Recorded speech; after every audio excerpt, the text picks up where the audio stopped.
6 Common Mistakes Beginners Make on the Ketogenic Diet.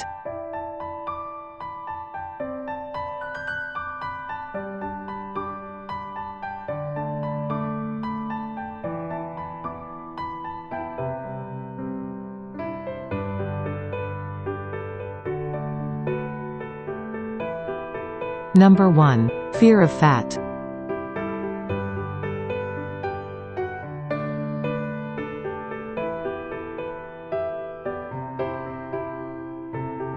The keto diet isn't just low carb, it's high fat. 70% of the calories you eat should come from healthy fats, 20% from protein, and maximum 10% from carbs.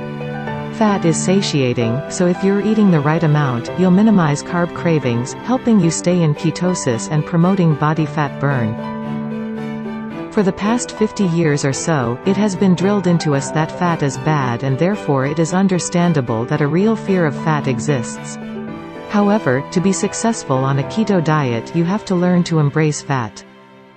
If you don't eat adequate amounts of fat, you will get hungry, feel terrible, and ultimately you will give up.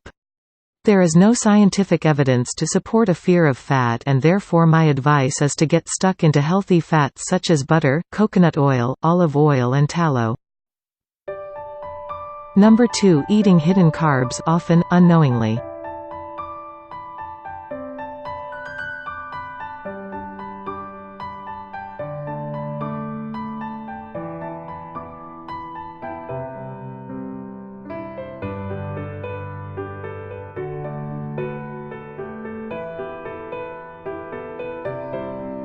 Many people who are new to the ketogenic diet may not realize they're eating carbohydrates, even if their food sources are supposedly low carb. So if you're struggling to stay in ketosis or you're not losing as much weight as you want, this article is for you. When you're grocery shopping, it's important to be extremely careful with certain low-carb packaged food products, as many of them may contain just enough carbs to interrupt your ketogenic efforts. The best approach to avoid these carbs from creeping up on you is to avoid packaged foods altogether and prepare as many home-cooked meals as possible. Hidden carbs can be found in condiments, salad dressings, ketchup, barbecue sauce, sriracha sauce, teriyaki sauce, balsamic vinegar, Thousand Island dressing are good examples. Keep in mind that all nuts contain lots of fat and calories, they are very nutritious. Eating nuts is fine if you're doing so when you're hungry and need energy. But if you're just snacking on them between meals, without being hungry, because the nuts taste good or because you're bored, then you're adding tons of fat that you don't need. The result? Your body will burn the fat from the nuts, instead of your stored body fat.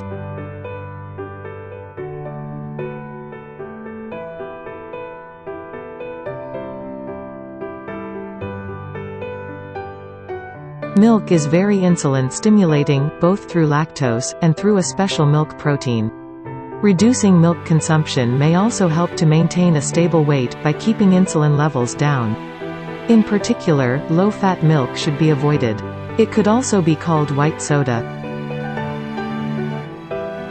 Number 3. Not replacing sodium.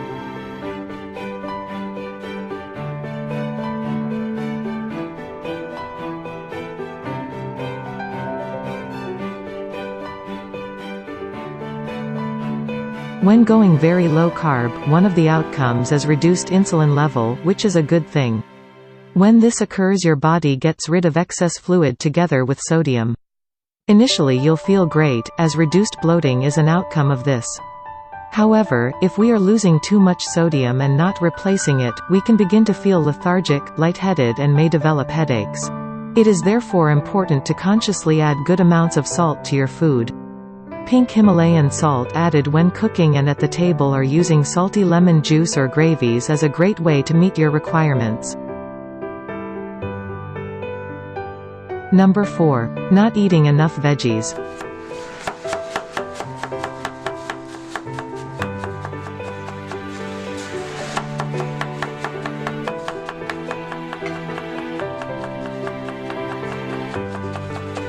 It is important to know that a ketogenic diet is a low-carb diet and not a no-carb diet.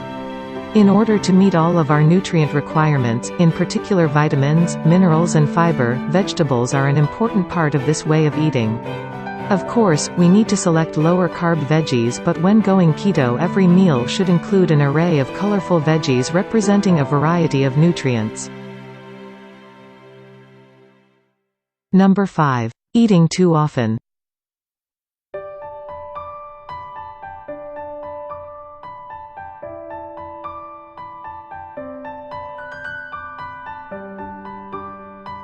If we are eating regularly, like 5 to 6 bites per day, we cause an insulin spike 5 to 6 times per day, reducing the amount of time we can burn fat over a 24-hour period. By reducing the frequency of eating, we reduce the number of insulin spikes and fat burning will be boosted. Eat when you're hungry and stop when you're satisfied. You do not need to count calories or weigh your food. The average adult needs about 2,000 calories a day, but that varies based on a number of factors, including gender, height, and activity. Number 6. Not drinking enough water.